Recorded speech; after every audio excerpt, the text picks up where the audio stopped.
हैदराबाद में ताजिर हों या शहरी जाली नोटों की गर्दिश से सख्त परेशान हैं और नुकसान का सामना भी कर रहे हैं। सूरत हाल क्या है, इरफान आराई से जानते हैं। जी इरफान, आगाह कीजिएगा।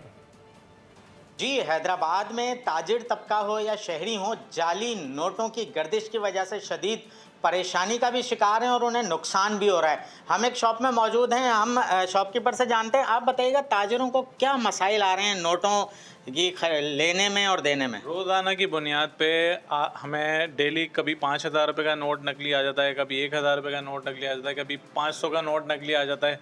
ये देखें, अभी हम ये नोट, हमने कैश काउंटिंग मशीन रखी है। अब हमारा बंदा रिकवरी पे जाता है, मार्केट से कहीं से पेमेंट लेके आता है, तो उसको पेमेंट लेके आने में जब हम पेमेंट चेक करते हैं तो डेली इस परेशानी का सामना है। देखें, अभी मशीन आपको बताएगी कि किस तरीके से हम ये नोट सारे मशीन में पुट करें, तो ये रेड आइकन दिखा दी जा रही है।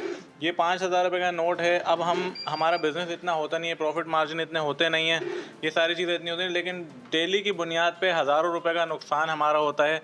जो मुतल्लिका इदारे हैं, जिनकी जिम्मेदारी है कि वो मार्केट में नकली नोटों को गर्दिश करने वाली माफिया पर हाथ डालें, वो खामोश हैं और लाखों रुपए का रोज़ाना का नुकसान शहरियों को, ताजरों को उठाना पड़ रहा है, जिसकी जिम्मेदारी कोई इदारा लेने को तैयार नहीं है। और मुतालबा एक ही है कि कार्रवाई की जाए ताकि ये जाली नोट जो मार्केट में बहुत शुक्रिया मौजूद इरफान आराई।